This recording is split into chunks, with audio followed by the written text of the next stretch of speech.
PSC সাংবিধানিক একটা committee থাকবে। এখানে কোনো দলের, কোনো মন্ত্রীর, কোনো প্রধানমন্ত্রীর হস্তক্ষেপ এখানে থাকতে পারবে না।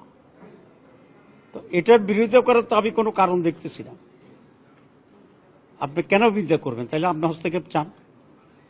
আপনি কেন বিরোধিতা করবেন? তাহলে আপনার দলীয়করণ চান। আপনারা জানেন যে অনেক ব্রিলিয়েন্ট ছেলেরা রাজনৈতিক কারণে চাকরি পায়নি।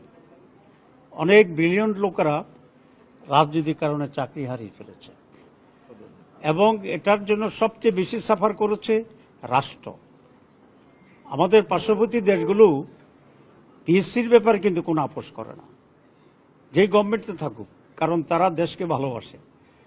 দেশে যদি যোগ্য লোকেরা যদি সেখানে না থাকে প্রশাসনে বা বিভিন্ন জানে, তাহলে দেশটা দুর্বল হয়ে যাবে। এই জন্য আমাকে অনেক মন্ত্রীরা বলতো যে সচিবেরা ড্রাফট করতে পারতো না। তো ড্রাফটিংতে ছিল অ্যাসিস্ট্যান্ট সেক্রেটারি লেভেলের কাজ, কিন্তু দেখা যায় সচিবেরা ড্রাফটিং জানে না। অনেক সচিব আছেন যারা ইংরেজিতে ড্রাফট করতে পারে না। এই যে বিশাল একটা অধপতন আমাদের রাষ্ট্রের যে দুর্বলতা, এবং বিদেশে গিয়ে নেগোসিয়েট করতে পারে না, কারণ ইংরেজি অনেক সময় অ্যাকসেন্ট বুঝে না। এটা ট্রু, এটা বাস্তবতা।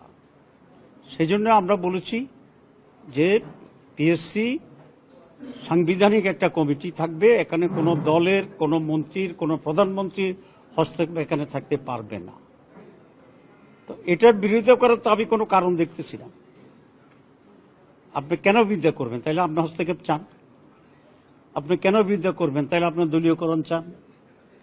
একটি দলের জন্য এটা সমস্যা হইতে পারে, যে দল মনে করে আমরা ক্ষমতায় গেলে আমরা কিছুটা বেনিফিট নেব, আর যদি মনে করে যে না, আমরা কোনো অবৈধ বেনিফিট নেব না, তাহলে এখানে মেরিটের বেসিসে নিরপেক্ষভাবে আমাদের দেশের যারা উচ্চ প্রশাসনে আছেন তাদের নিয়োগ হবে। এতে তো আপত্তির কোনো কারণ নেই।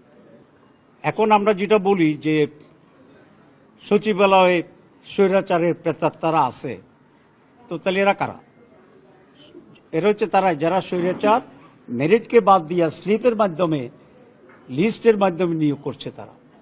তো এরপরে যদি আমরা আবার সেই পদ্ধতিতেই নিয়োগ দেই, তাহলে এরপরে গভর্নমেন্টের সাথে বলবে যে ওর মুখের প্রেতাত্মা এখন ঘুরতেছে। তা আমরা কি সারাক্ষণ প্রেতাত্মার আওতায় থাকবো নাকি? এই জন্য আমরা চাচ্ছি প্রেতাত্মাকে আমরা দূর করে দিই। এই জন্য দোয়া দুরুদ সূরা টুরা যা পড়া দরকার আমরা এই কমিশনে পড়ি প্রেতাত্মাকে দূর করিয়া, যাতে করে প্রেতাত্মাহীন একটি উন্নত সচিবালয়, উন্নত সরকারি কর্মকর্তা দেশকে ভালোবাসে, যোগ্যতার ভিত্তিতে আসবে, এটা নিশ্চিত করা দরকার। সেই জন্যে অধিকাংশ দল এই মতের পক্ষে চূড়ান্তভাবে একমত। কিছু দল যারা সূর্যের আলোকে আলোকিত, তারাই সেখানে এই দ্বিমতের সাথে একমত।